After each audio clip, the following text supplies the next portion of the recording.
Take it on a stage further then. Right. We've ended up with a two-dimensional triangle. A two-dimensional triangle.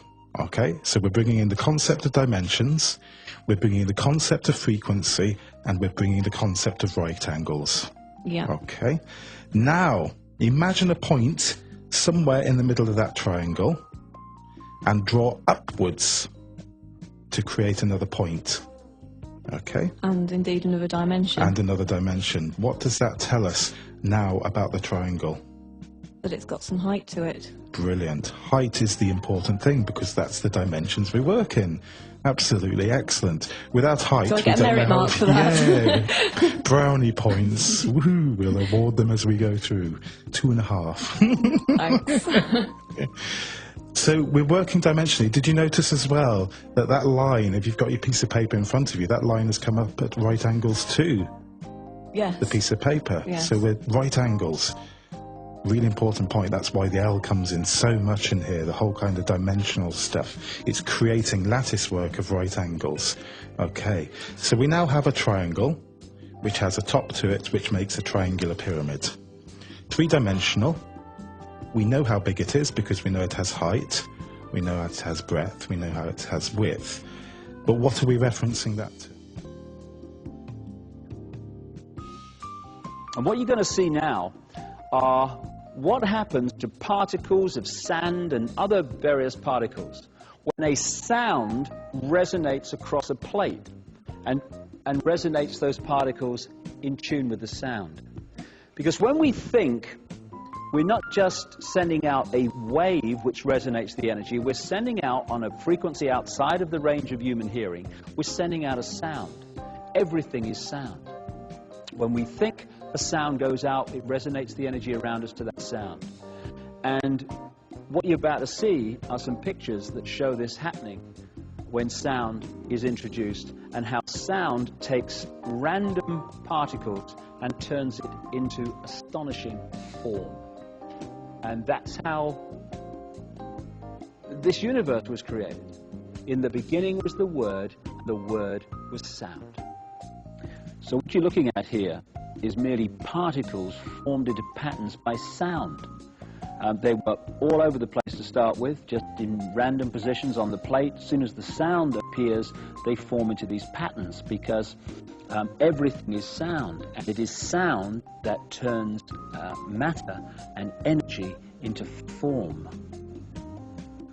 Patterns on wings of birds and insects are all the manifestation of the sound vibrations.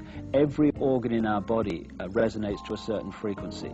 And when our thoughts and emotions and stress and the vibrations that causes de-harmonize the vibrational state of our various parts of our body, we become ill. We think ourselves into illness because we're affecting the vibrational state of the body. And so every time you think and feel, you're resonating a frequency which is making the energy around you resonate to the same frequency. What you give out is what you create. Here you're seeing mini galaxies just formed by particles and sound. This is how the galaxies and the universe and the solar systems were formed and continue to be held in the structure they're in through sound. If the sound changes, the matter changes, the energy changes. So when you look at what it says in texts like even the Old Testament, in the beginning was the Word, and the Word was sound. And sound is everything. When you think and feel, you're creating sound. This is how the heart beats at a certain resonance. All you're looking at here are interacting frequencies making a beat. And so while the frequency of the heart is at the right level, it beats in the normal number of beats a minute. But when we become stressed, we affect that frequency and the heart beats faster. And so everything is sound, even the human heartbeat, and the interacting frequencies that make it happen. We've seen the galaxies, and now here are the planets forming, just on a plate from particles caused by sound passing through them. this planet has a resonant frequency. It's called the Schumann cavity resonance. But basically, while that frequency holds, the planet will hold its present form. If the frequency changes, the form will change. It's the same with everything.